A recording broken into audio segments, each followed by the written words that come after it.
dalam keadaan aku tuh bener-bener lagi low down lah gitu ya. Aku kadang-kadang memang gitu, jadi kayak nggak percaya diri, tapi begitu aku lagi ngerasa low, terus ya udahlah jalanin aja hari demi hari karena aku percaya nanti akan ada hari yang lebih baik gitu. Betul.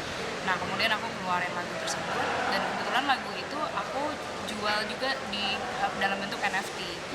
Ada keuntungannya waktu itu.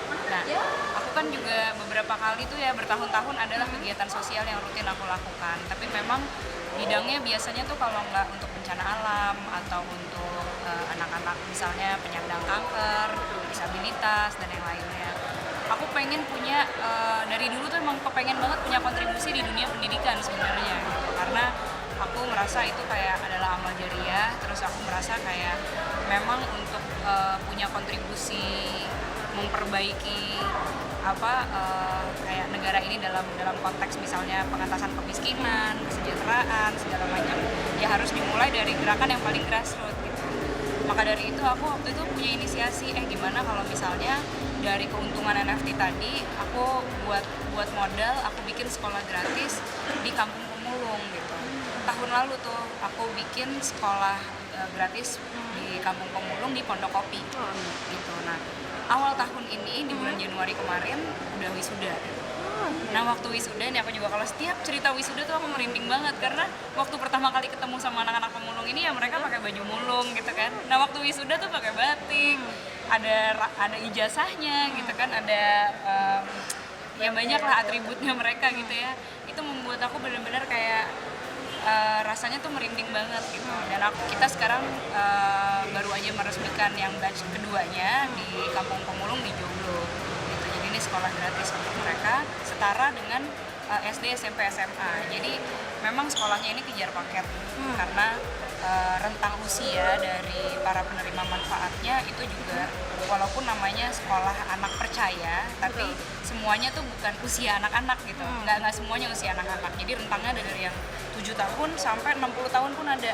Jadi kemarin nih yang di Joglo ada yang 37 tahun baru mau ngambil setara SD gitu. Jadi ada yang 60 tahun baru mau ngambil yang setara SMP gitu. Jadi buatku sebenarnya ini justru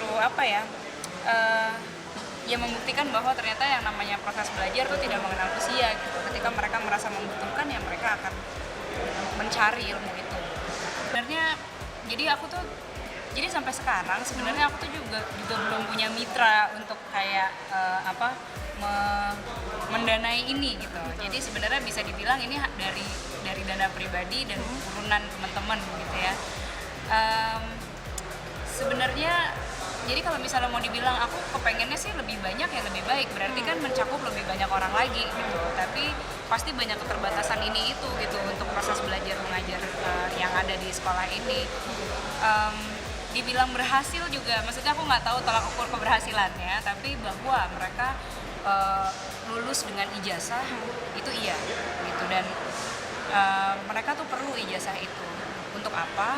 Untuk mereka tuh bisa keluar dari lingkaran yang mungkin selama ini mereka menjadikan hidup mereka tuh hanya berkutat di situ-situ saja gitu. Jadi kayak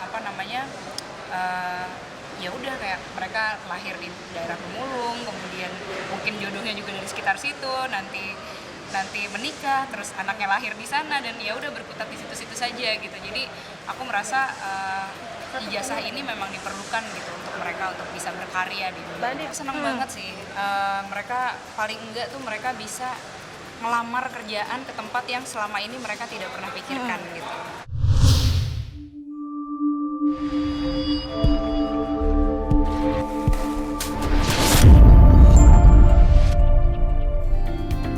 Jangan lupa like dan subscribe. Sekali lagi ya, like dan subscribe. Gratis loh.